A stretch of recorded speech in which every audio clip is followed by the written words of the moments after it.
Hello and welcome to this session. In this session, let us discuss an important aspect on internet security.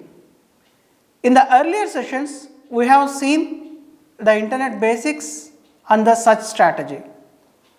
So, the basic discussion for this session is we will start with the introduction. We will see what is computer and internet security. We will go through some jargon terms used in computer and internet security, firewalls, IDS, email security, and towards the end we will see the internet security tips. I am Professor V.V. Subramaniam, Director, School of Computer Information Sciences, IGNOU, New Delhi. The digital world is changing at a tremendous speed.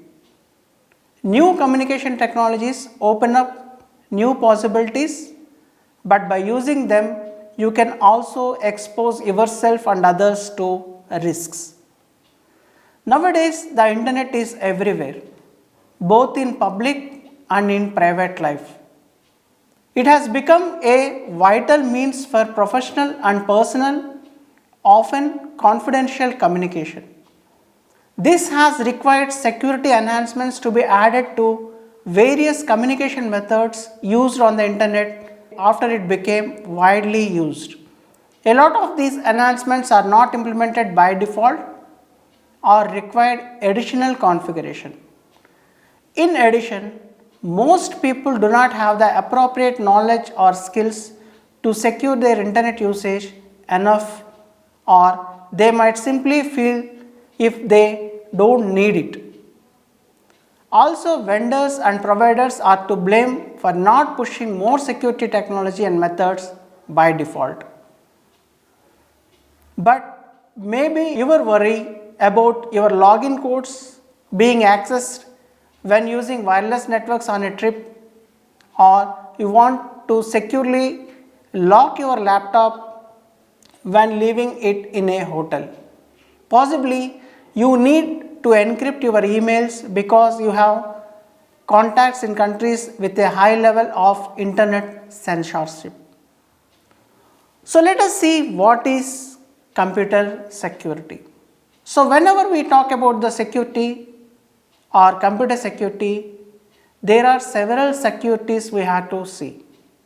One is at the computer level, one is at the operating system level, one is at the database security level, one is at the network security level, and one is at the internet security level. So there are several aspects to cover whenever we use the word security with respect to the computers.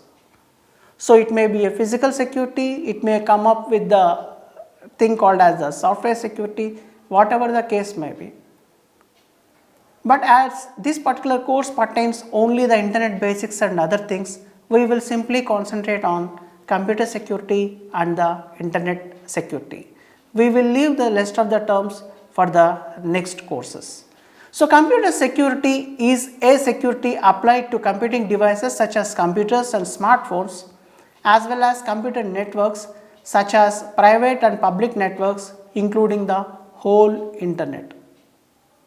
The field covers all the processes and mechanisms by which digital equipment, information and services are protected from unintended or unauthorized access, change or destruction, and are of growing importance in line with the increasing reliance of computer systems of most societies worldwide.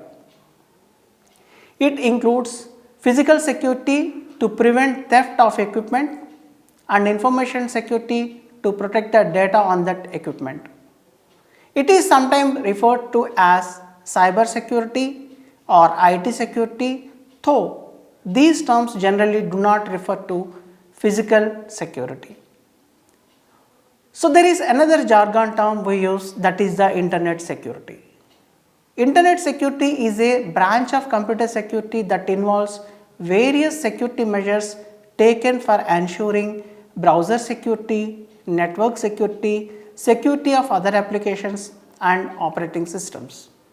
Since most of the cyber attacks and malware programs originate from the internet, the primary goal of internet security is to offer rules and regulations against cyber attacks that arise from the internet. There are two types of threats. One is undirected threat and the other is directed threat. Undirected threats are threats that are not directed at you personally but might still affect you. Examples include phishing mails and computer virus infections. These methods are always automated and are just looking to get new victims that can be everyone. For example, Spanish online lottery. So the directed threats are the most dangerous ones. These directed threats are aimed at you personally or an organization and might involve a lot of different techniques. Attackers will use a mix of social engineering, sophisticated tools, luck and hard work. Directed attacks are a lot more expensive to undertake than undirected ones, as mostly they require more skills and work hours. So these requires many efforts, as we can say. So let us see some jargon terms used in the computer and internet security. These terms are very much important to remember. One is the vulnerability. Vulnerability is a weakness which allows an attacker to reduce a system's information assurance. Vulnerability is the intersection of three elements. One is a system susceptibility or flaw, attacker access to the flaw, and attacker capability to exploit the flaw. To exploit vulnerability, an attacker must have at least one applicable tool or technique that can connect to a system weakness. In this frame, vulnerability is also known as the attack surface. Vulnerability management is the cyclical practice of identifying, classifying, remediating and mitigating vulnerabilities. This practice generally refers to software vulnerabilities in computing systems. The other term we can learn is the backdoors. A backdoor in a computer system is a method of bypassing normal authentication, securing remote access to a computer, obtaining access to plain text and so on while attempting to remain undetected. The backdoor may take the form of an installed program, for example, back orifice, or could be modification to an existing program or hardware device. It may also fake information about disk and memory usage. The another important term is denial of service attack. In short, we call it as DOS. Unlike other exploits, DOS attacks are not used to gain unauthorized access or control of a system. They are instead designed to render it unusable. Attackers can deny service to individual victims, such as by deliberately entering a wrong password enough consecutive times to cause the victim account to be locked, or they may overload the capabilities of a machine or network and block all users at once. These types of attack are in practice very hard to prevent because the behavior of whole networks needs to be analyzed, not only the behavior of the small pieces of code. There is another name given to this attack and is very famous and popular, that is the distributed denial of service, and in short we call it as double DOS. The double DOS attacks are common where a large number of compromised hosts referred to as zombie computers used as part of a botnet with for example a worm, Trojan horse or backdoor exploit to control them. These are used to flood a target system with network requests, thus attempting to render it unusable through resources exhaustion. There are other attacks called as the direct access attacks. An unauthorized user gaining physical access to a computer can perform many functions, install different types of devices to compromise security, including the operating system modifications, software worms, keyloggers, and covert listening devices. The attacker can also easily download large quantities of data onto backup media, for instance, a CD write, DVD write, or portable devices such as key drives, digital cameras, or digital audio players. Another common technique is to boot an operating system contained on a CD-ROM or other bootable media and read the data from the hard drive this way. The only way to defeat this particular thing is to encrypt the storage media and store the key separate from the system. Direct access attacks are the only type of threat to standalone computers in most of the cases. There is another jargon term called as the eavesdropping. Eavesdropping is the act of surreptitiously listening to a private conversation, typically between hosts on a network. For instance, programs such as Carnivore or Noodle's Night have been used by the FBI and NSA to eavesdrop on the systems of internet service providers. Another term related to this is the spoofing. Spoofing of user identity describes a situation in which one person or program successfully masquerades as another by falsifying data and thereby gaining an illegitimate advantage. Tampering. Tampering describes an intentional modification of products in a way that would make them harmful to the consumer. And there is another term called as repudiation. Repudiation describes a situation where the authenticity of a signature is being challenged. Protocol flaws. Each protocol is identified by its request for comment number, or else you can call that as the RFC number. In TCP, the sequence number of the client increments regularly, which can be easily guessed, and also which will be the next number. These particular things comes under the protocol flaws. So there is another threat called as the message confidentiality threat. An attacker can easily violate message confidentiality because of the public nature of the networks. Eavesdropping and impersonation attacks can lead to a confidentiality or integrity failure.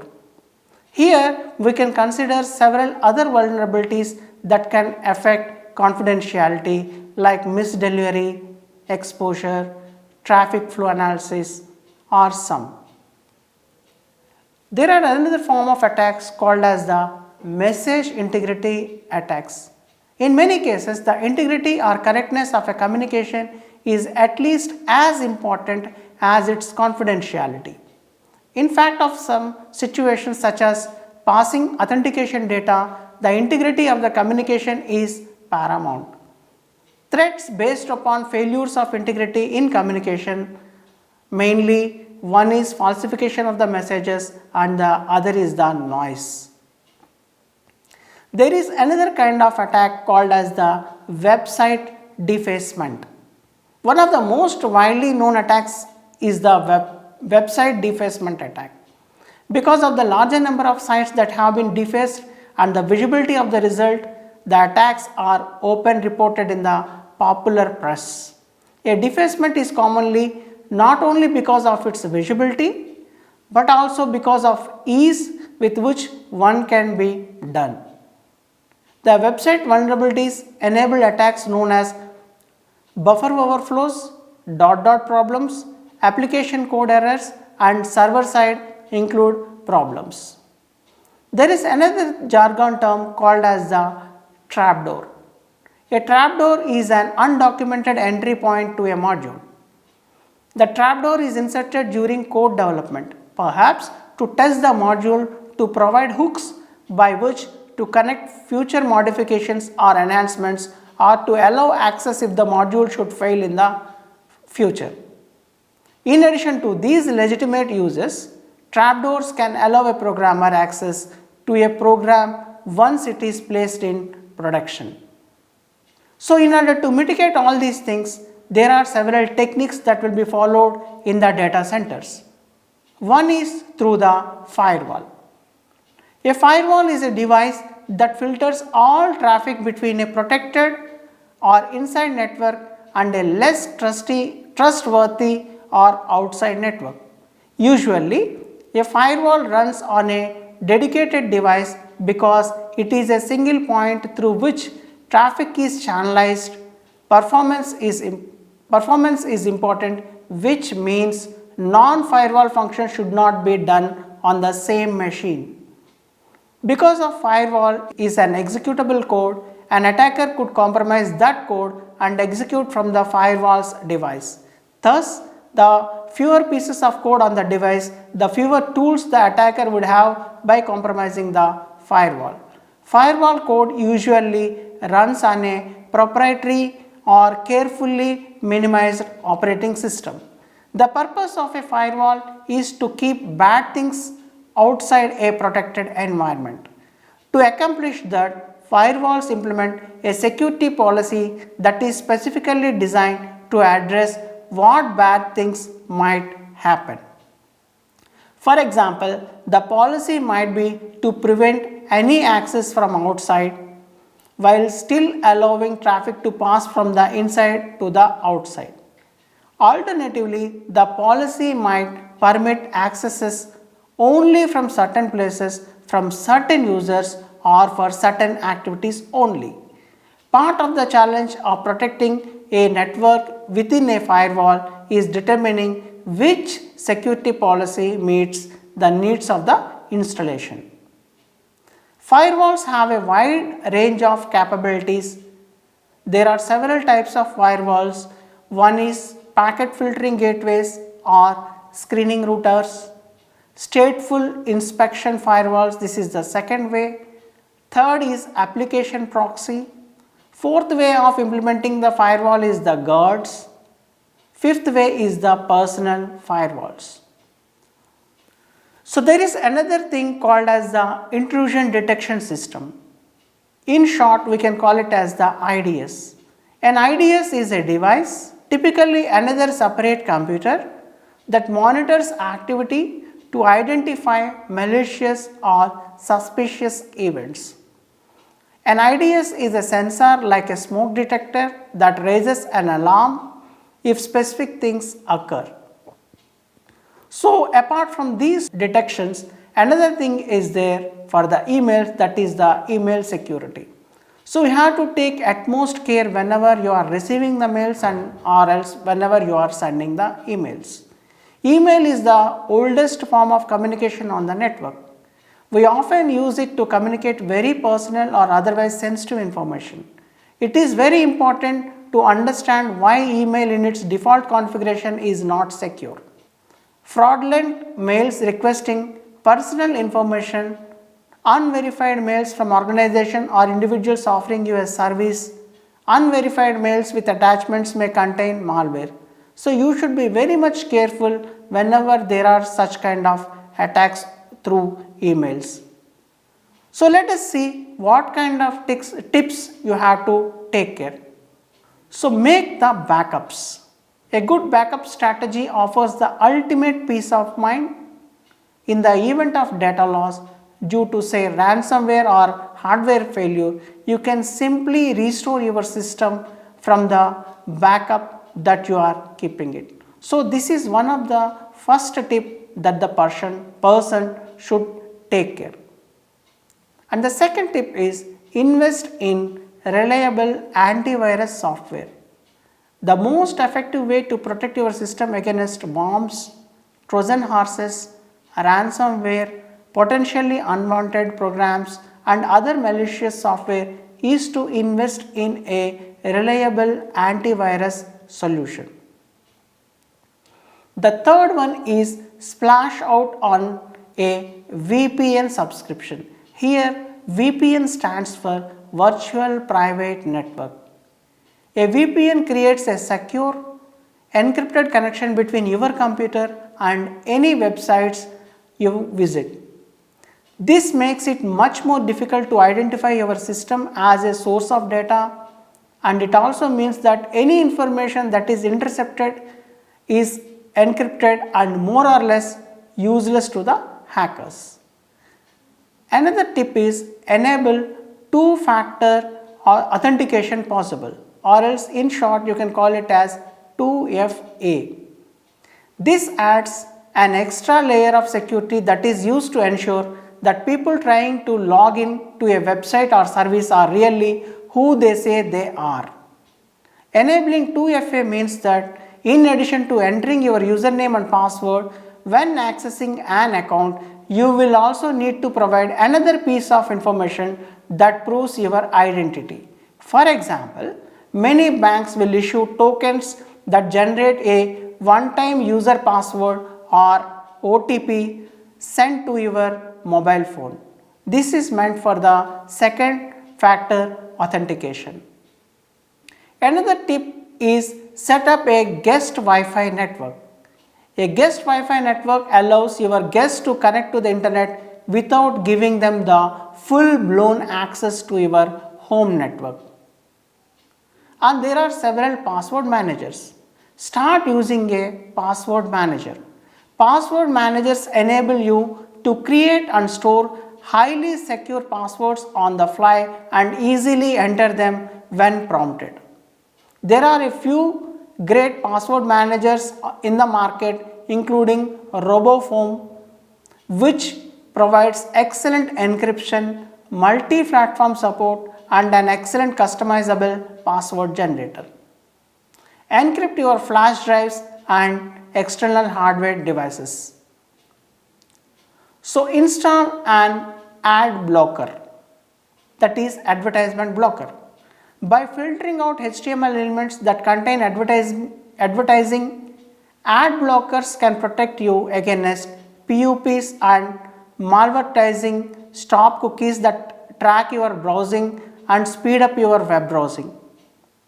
There are a few different options available for each web browser, but one good option is uBlock, Origin, and a free open source ad blocker that works with most of the major browsers. So be more mindful on social media. Nowadays everybody is on social media using many of the social media tools like Facebook, Twitter and other kinds of social media tools.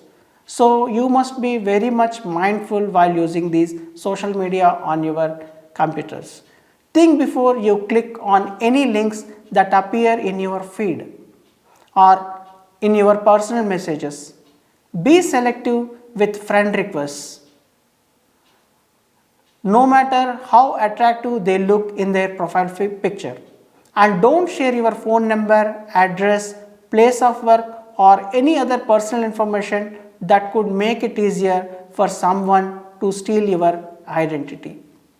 E-commerce also, you should be very much careful while browsing to the authenticated and popular sites. Don't trust the sites that are popped up onto your social media or so. So you have to have a trusted kind of website wherein which you will be participating in the e-commerce. So before conclusion, let us recap.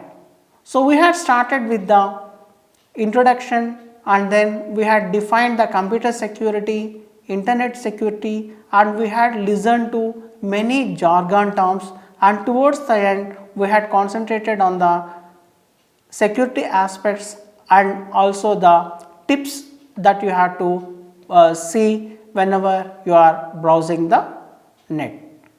With this I conclude the session. Thank you.